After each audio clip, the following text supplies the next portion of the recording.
Evangelism looks like people committed to living lives of holiness.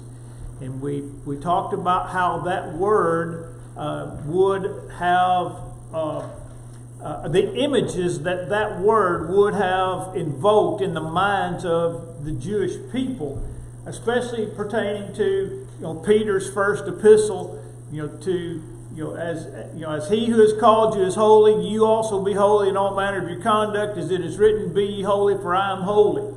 And we noted the various things that would have come to mind with respect to the idea of holiness. And it didn't have anything to do with what a good person you were. You're not in the mind of a Jew, holiness did not have anything to do with how good you were, but about being a separate people. We noted about how you couldn't plow with an ox and a mule, or you couldn't plow with an ox and a donkey. You couldn't sow two different types of seed in the same field. You couldn't blend cotton and wool in your clothing. And these were all things that were designed to keep them holy in the purest sense of the word, which means to be separated. To be separated. And then there were some things like the Jewish food laws that kept them separated, and various other things. But in the mind of the Jew, holiness didn't have anything to do with what a good person you were. But that's how we normally think of the word. And now look, if you are a good person, and if you are a holy person, if you are a holy person, you will of necessity be a good person.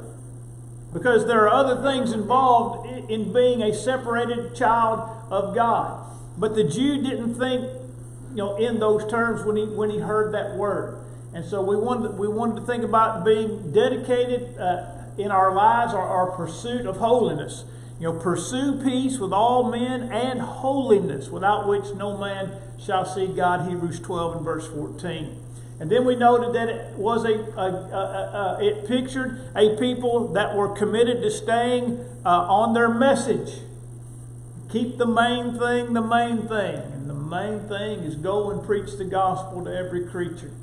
And that the heart of our message needs to be Jesus Christ and Him crucified, and then the appropriate response to that message, and then, as Matthew 28, then teaching them to observe all things whatsoever I have commanded you. And then today we're looking at that evangelism looks like people committed to loving all men. Committed to loving all men. Matthew chapter 9 and verses 9 through 13, Jesus was accused of eating with publicans and sinners. That was a charge that was leveled against Jesus by the religious elite of the day. This man can't be that great because he eats with tax collectors and sinners. And no great prophet of God is going to spend his time with those kind of people. And yet, Jesus said, those that are well do not need a physician, but those who are sick. That's verse 12. And he says, but go and learn what this means. I desire mercy and not sacrifice, for I did not come to call the righteous, but sinners to repentance. Now, we must understand, when Jesus said, I did not come, when Jesus said, those who are well or whole do not need a physician, but those that are sick, Jesus was not even remotely implying that those people were well or that they were whole. What he was saying is, you don't recognize that you are sick.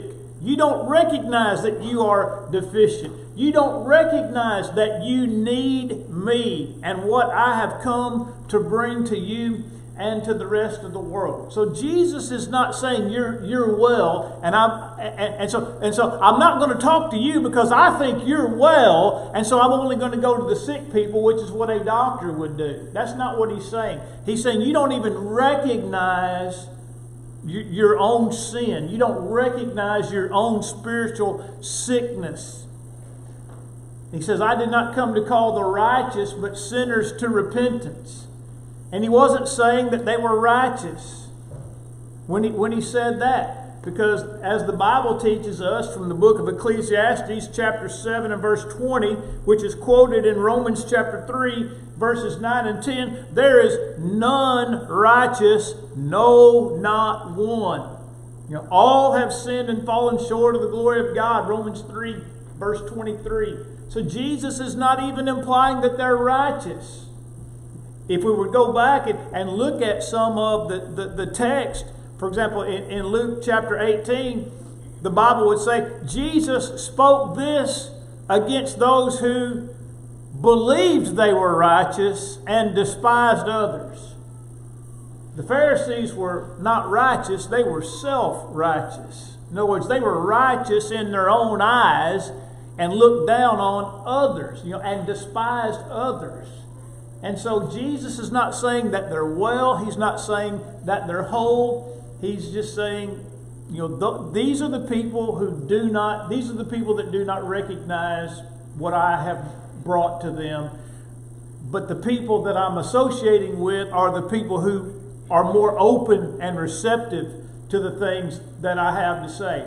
For example, in Mark 12 and verse 37, the Bible says, the common man heard him gladly. The common man heard him gladly. So Jesus was a man of the people, so to speak. He was not necessarily like them. He was like them in most respects, so far as the type of life that he lived, his humble origins, those types of things. Jesus lived. Again, apart from the sinlessness idea, Jesus lived just like every other Jew. And so that's why the common people heard him gladly, because hey, this guy he's like us. He lives, Johnny. I forget even how many times he said he didn't have a place to lay his head. Yeah. He didn't even have a home. Yeah. Foxes have holes and birds have nests, and the Son of Man has nowhere to lay his head. And so Jesus identified with the common man, and in identifying with the common man, then you also identify with what the religious. Let me put it this way: he identified with what religious snobbery deemed to be beneath them. The publican is beneath me. The sinner is beneath me. You remember in Luke chapter 7 when Jesus went to the house of Simon the Pharisee, and the woman came in and began to wash Jesus' feet with her tears and dry his feet with her hair. And the response of Simon, by the way, Jesus read Simon's mind, although Simon didn't know it. But Simon thought to himself, or said to himself, if this man were a prophet, he would not let this woman touch him, because she's a sinner. What kind of mindset says that a woman is not even fit to touch a man's feet, so to speak? So then Jesus, tells Simon the parable. He says, a man had two debtors. One owed him 50,000 talents, and the other owed him, next to nothing, and he forgave them both. Now, which man loved him the most? Simon said, well, the man that was forgiven the most. He said, you have rightly judged. This woman, whose sins are many, are forgiven. Therefore, she loves much. Those that are forgiven much love much. I came into your house and not only did you not wash my feet, you didn't even offer me a bowl of water to wash my own feet. And that this woman has washed my feet with her tears. But that was the mindset of the religious elite of Jesus' day, that there were some people that were just absolutely beneath them, not even fit to talk to, much less even let them serve them in the most menial ways. The church has to have perception is not the right word because it has to be a reality. The church has to be committed to loving everyone. We can't look at any person and prejudge them as unworthy or unwilling or in any way discriminate. By the way, the word discriminate is not necessarily negative. To discriminate means to make a choice. It means to choose one thing above another thing. If you set a bowl of chocolate ice cream in front of me and a bowl of vanilla ice cream in front of me, I'm going to discriminate in favor of the chocolate ice cream. Notice, I'm going to choose chocolate ice cream over vanilla ice cream every time. That's what the idea. That's what discriminate means. It means to make a choice of one thing as being better than another. But we're not at liberty to discriminate against people in any way, whether it be their social status being low or their social status being high, because that's just as I won't say it's just as common, but I've lived long enough and seen enough to know that there are some people who discriminate against those who have more than them. As if everything they have was ill-gotten. It's not like the person worked and saved and denied themselves and gathered up, what does use the word wealth? Gathered up wealth for themselves. But people, I worked with a guy at Co-op years and years ago. And Junior didn't think that anybody that had much more than him could get to heaven, because everybody that had a little more than him was rich. And it's hard for a rich man to enter. It's impossible for a rich man to enter the kingdom of heaven. And Junior could never understand that he was richer than about 99% of the rest of the planet. But I've seen this in various places in my family, in my work, in my work, my secular work, my work with the church. There's also people that discriminate against rich folks for whatever reason. So there's discrimination between against the wealthy. There's discrimination toward the poor. There's any number of ways we can discriminate against people, and the Bible condemns that. The Bible says, go and preach the gospel to every creature. Every creature. And so we want to be committed to loving all people. And then letter B on the handout is, look around. Look around. Look for people on what is sometimes referred to as the fringe of society. Look for people who are considered as outcasts. Because those are the types of people that will respond most favorably to the idea of having family and people that love them. I'll just give you an example. I'll give you an example of this, and I don't anticipate that he's ever going to see this, and so that's why I feel like I can go ahead and say this. But there was a boy in Missouri that attended high school where my sister is a teacher, and he had no home life. I mean, he was practically raising himself, 14, 15 years old. At times was raised in a pool hall when he was a child. Raised in a pool hall. And my sister has about the biggest heart for people like that of anybody I know.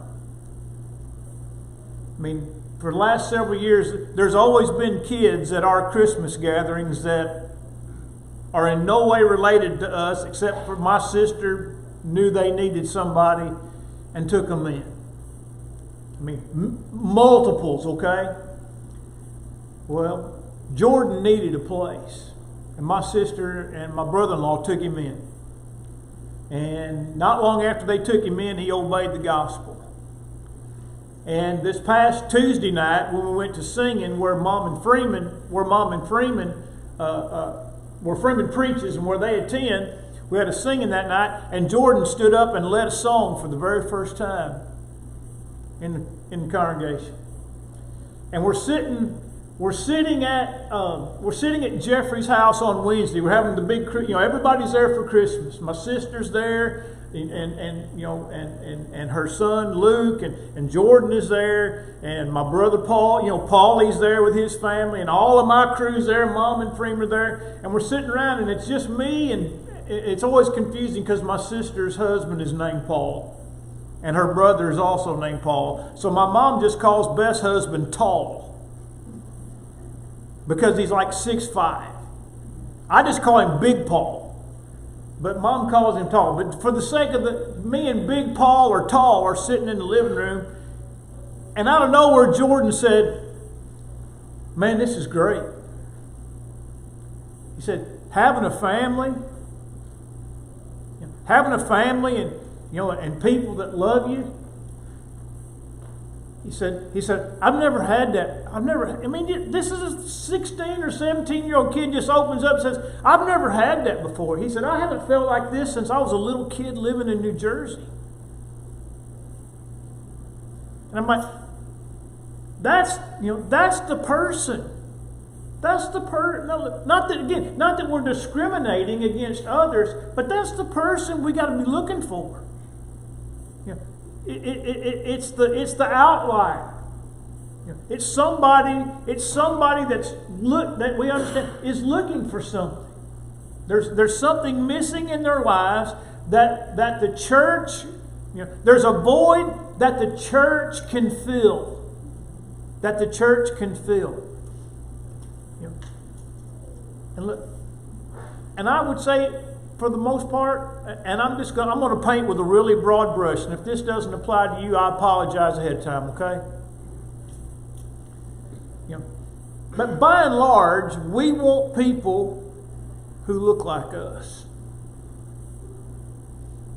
We want people in that socioeconomic framework, right?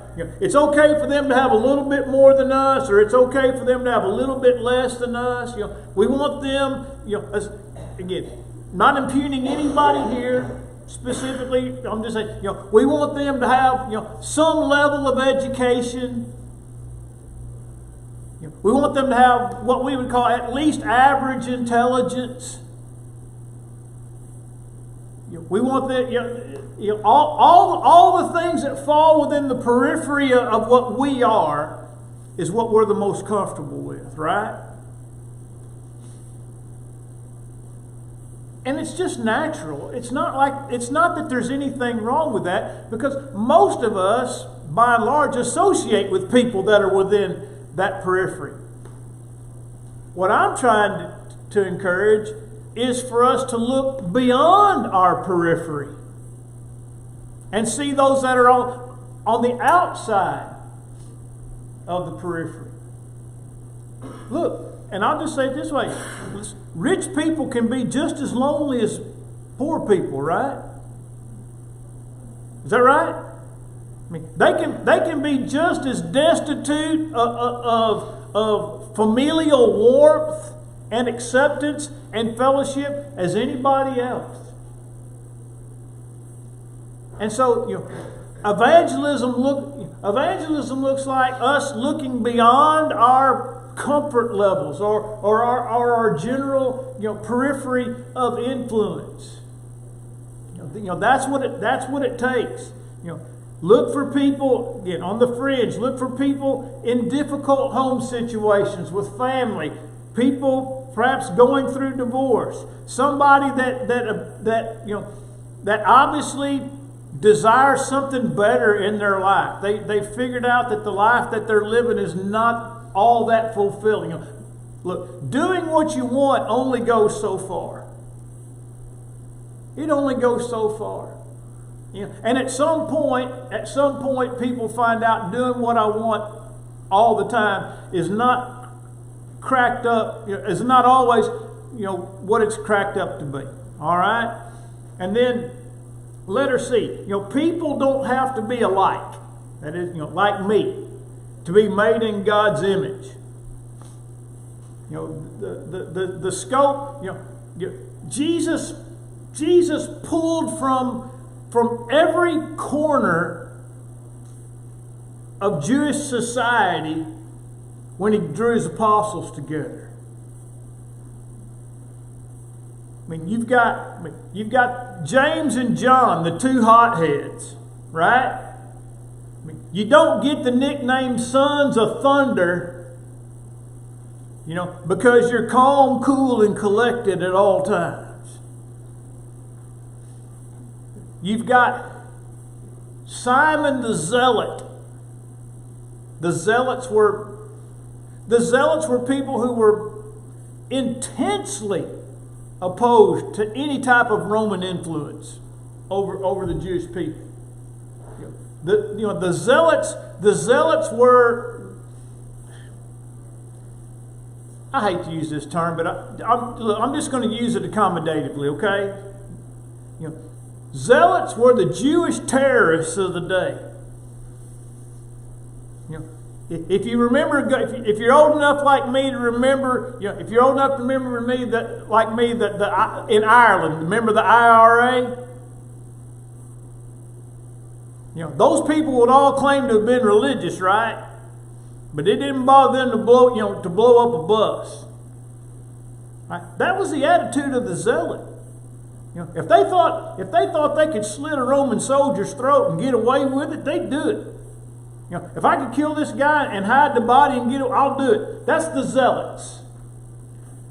And then you've got Matthew the tax collector, who works for the people that the zealots would like to kill. And if you work for the people that the zealots would like to kill, what do you think they think about? What do you think a zealot thought about an IRS agent, a Roman IRS agent, right? And yet Jesus drew all those guys together. Notice, as far stretched as the Jewish society could be stretched.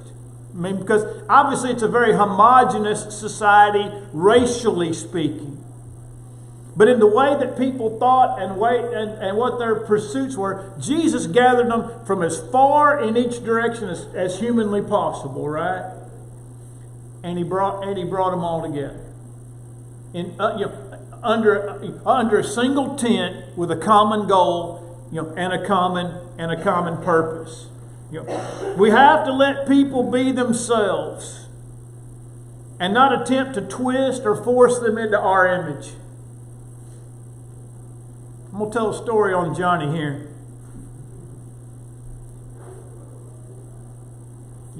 When John first obeyed the gospel, which, by the way, August 8th, 1999, he was not the suave, polished character that you see standing before you today. Mohawk down the middle into a ponytail. Is that about right?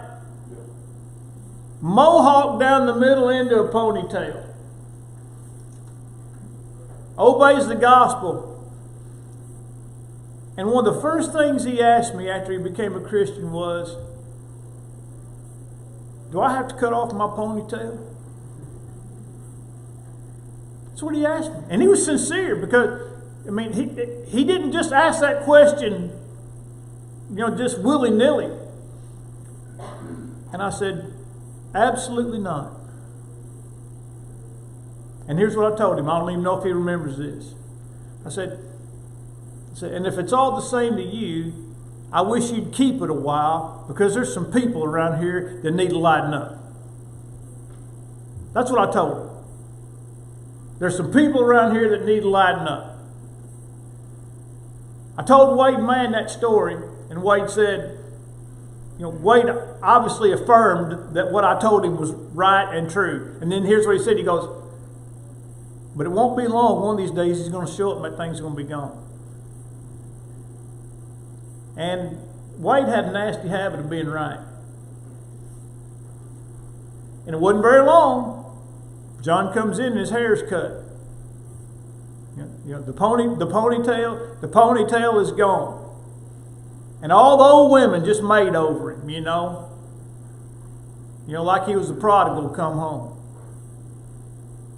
What's my point? My point is, we didn't try to force John into any type of a mold because we wanted John to be John. And now and now in the society in which we live, it's far more prevalent, for people to come in, with nose rings or all types of piercings, facial piercings or tattoos or blue and green, purple and green hair and all of those things. You know what? Those people need to feel at home here. They need to feel at home here. They don't need to be judged. Nobody needs to be judged based on their personal appearance. Their appearance is their business.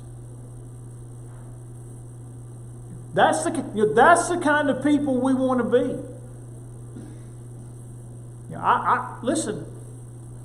I had a discussion in the last year with a girl that just talked about she didn't go to church because she had a lot of tattoos and she felt like she'd be judged. And I just told her, I said, not here you won't. So, man, we got deacons with tattoos here. So you be right home. Now, she never did come. Now, I'm not talking about that giant Auburn tattoo that Philip's got on his back. But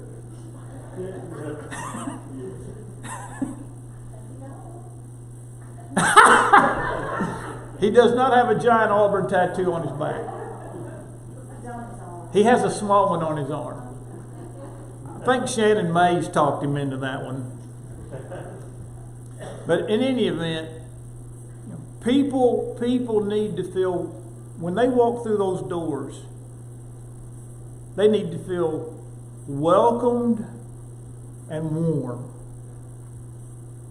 That's what evangelism looks like. And good, look, not just when people, and I mean this sincerely, not just when people grace us with their presence by coming here. People in our society need to feel that way in our interactions with them, when we talk to them. Right? And so, that's what it looks like. Being committed to loving all men. All right, let's turn the page and just introduce some things here with where do I start.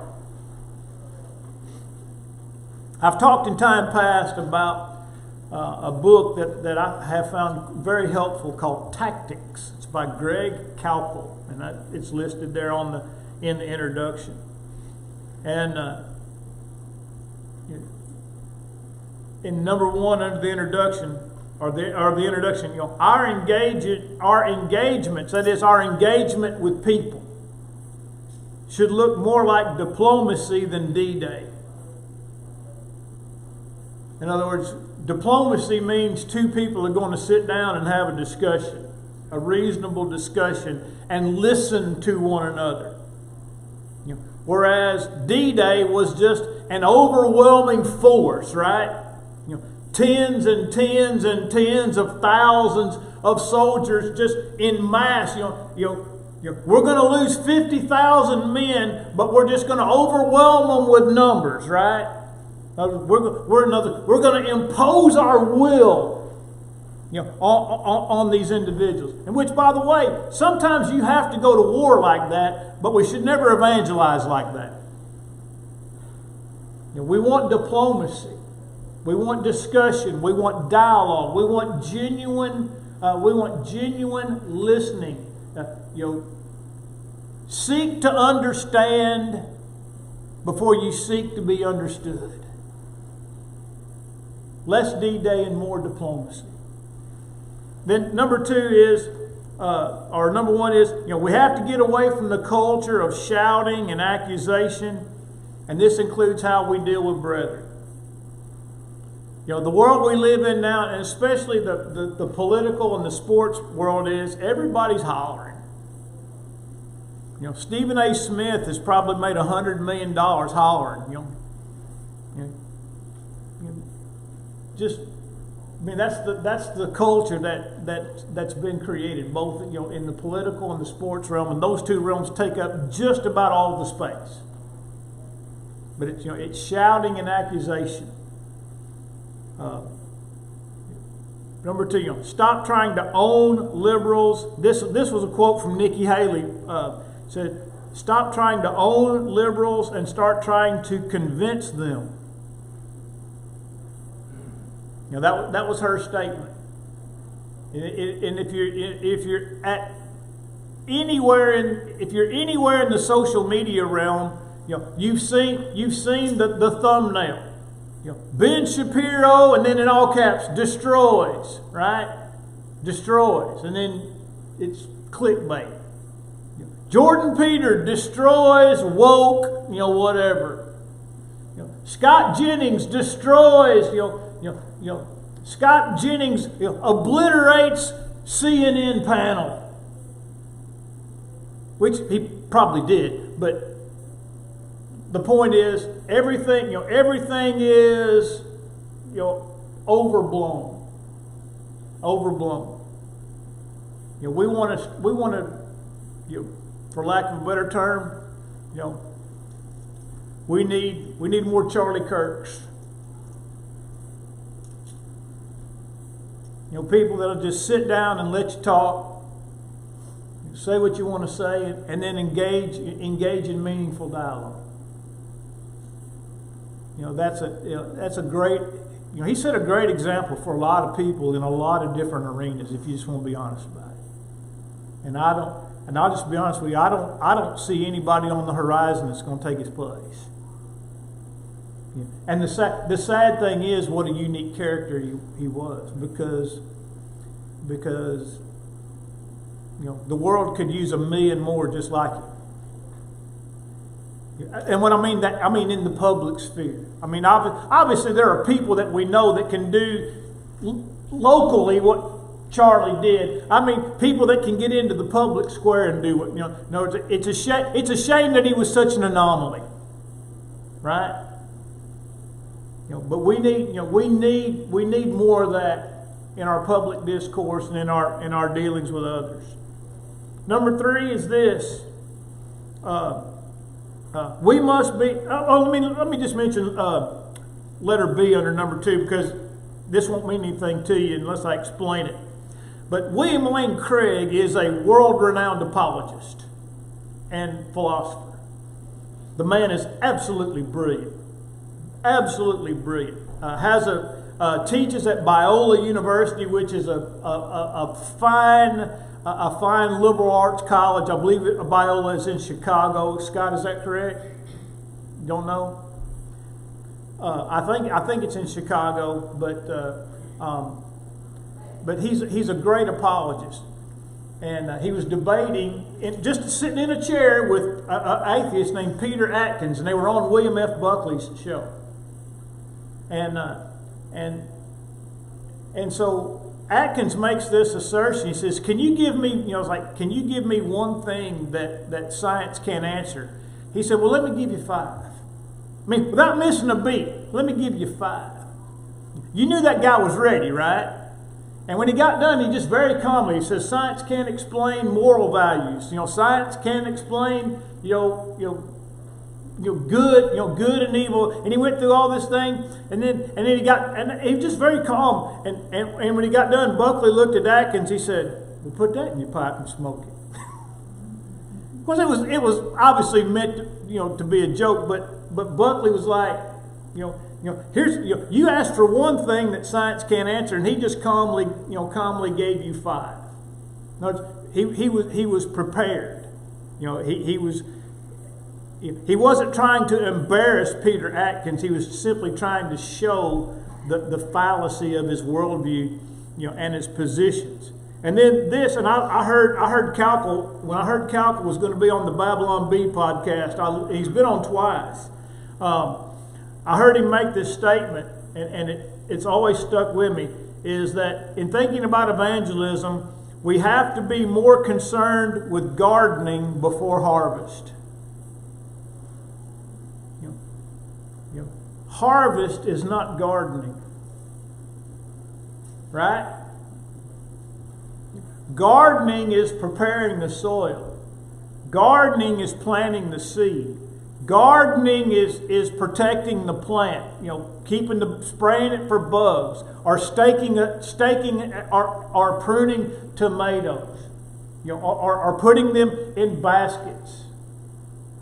There's a whole lot of gardening required before harvest can take place. And in our mindset about evangelism, our mindset is always to the harvest. Our primary concern is how many people obey the gospel, and we're trying to gather tomatoes. Before we've ever put them in the ground, before we've ever staked them, before we've ever pruned them, before we've ever sprayed them, or whatever it is that needs to be done. You see, when we think about evangelism, we want to think about it. I don't like this term because of the way that it's in the context in which it's normally found, but I'm going to use it anyway. We have to think about evangelism in a more holistic way.